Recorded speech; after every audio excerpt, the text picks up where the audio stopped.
Assalamualaikum warahmatullahi wabarakatuh. Perkenalkan, kami dari kelompok 3 yang beranggotakan saya sendiri dari Desima Afifah dan Dinda Sri Rahayu Kurti.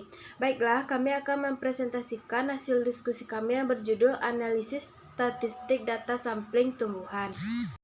A. Analisis Spektrum Waveform Tumbuhan. Spektrum waveform adalah metode untuk menunjukkan spektrum biologi yang paling banyak digunakan adalah sistem waveform Reunikir. Reunikir membuat klasifikasi dunia tumbuhan yang didasarkan atas letak kunci pertumbuhan terhadap permukaan tanah. Ia membagi dunia tumbuhan ke dalam 5 golongan. Yang pertama yaitu ada Phanerophyte, yang kedua ada Chamaphyte, yang ketiga ada Hemikryptophyte, yang keempat ada Cryptophyte, dan yang kelima ada Pterophyte. B. Analisis pola distribusi spesies tumbuhan. Pola adalah distribusi menurut ruang. Data pola penyebaran tumbuhan dapat memberi nilai tambah pada data densitas dari suatu spesies tumbuhan. Pola penyebaran tumbuhan dalam satu wilayah dapat dikelompokkan menjadi 3, yaitu yang pertama ada penyebaran secara acak. Nah, penyebaran secara acak ini jarang terjadi di alam. Penyebaran ini biasanya terjadi apabila faktor lingkungan sangat seragam untuk seluruh daerah di mana populasi berada. Selain itu, tidak ada sifat-sifat untuk berkelompok dari organisasi tersebut. Yang kedua ada mengelompok. Pola penyebaran mengelompok menunjukkan bahwa hadirnya suatu tumbuhan akan memberikan indikasi untuk menemukan tumbuhan yang sejenis. Yang ketiga itu teratur. Pola penyebaran teratur jika secara reguler dapat ditemui pada perkebunan, agrikultur yang lebih diutamakan efektivitas dan efisiensi lahan. Nah, penyebaran secara merata, penyebaran ini umumnya terdapat pada tumbuhan. Penyebaran semacam ini terjadi apabila persaingan yang kuat antara individu-individu dalam populasi tersebut. Pada tumbuhan misalnya persaingan untuk mendapatkan nutrisi dan ruang. Pola-pola penyebaran adalah khas untuk setiap spesies dan jenis habitat. Seringkali dilakukan untuk pendeteksian faktor-faktor sebab bagi suatu pola penyebaran tertentu. Perkenalkan, nama saya Dinda Sri Rahayu Kurti dengan NIM 19010064 akan membacakan materi selanjutnya yaitu tentang analisis interaksi spesies tumbuhan. Semua makhluk hidup selalu bergantung kepada makhluk hidup lainnya. Tiap individu akan selalu berhubungan dengan individu lain yang sejenis atau lain jenis, baik individu dalam populasinya atau individu-individu dari populasi lain. Jadi interaksi spesies merupakan hubungan timbal balik antara organisme baik spesies yang sama maupun spesies yang berbeda.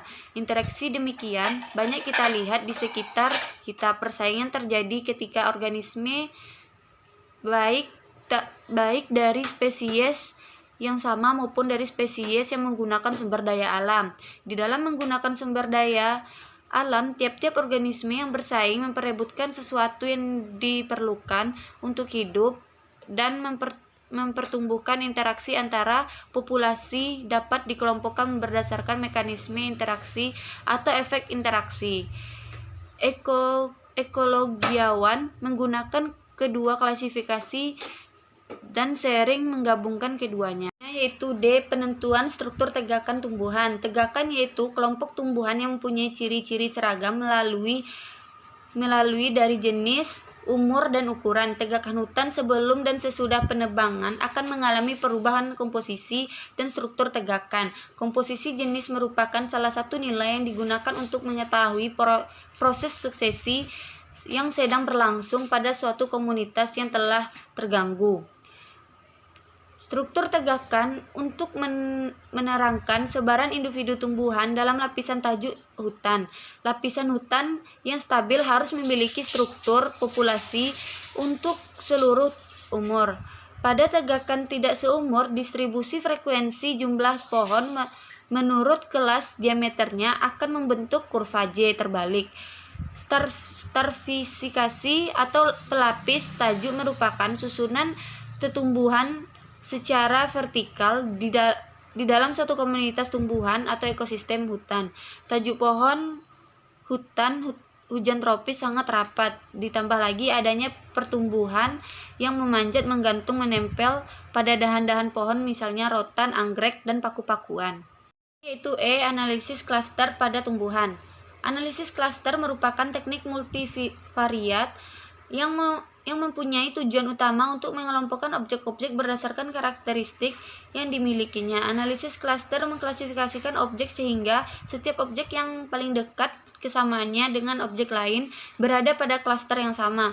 Klaster-klaster yang terbentuk memiliki homogenitas internal yang tinggi, heterogenitas eksternal yang tinggi. Pengelompokan hasil observasi yang mirip ke dalam satu kelompok didasarkan pada korelasi antara objek, atau dapat juga dengan mengukur proximity pada ruang dua dimensi sehingga jarak antara dua observasi menunjukkan kesamaan. Berikut langkah-langkah analisis klaster. Beberapa tahap analisis klaster yang kami lakukan adalah sebagai berikut. Yang pertama yaitu pengumpulan data, yang kedua yaitu mengukur kesamaan antara objek, yang ketiga yaitu proses mendapatkan klaster, yang keempat yaitu menyusun dendrogram. Baiklah, mungkin hanya itu presentasi dari kelompok kami. Mohon maaf jika ada kesalahan. Assalamualaikum warahmatullahi wabarakatuh.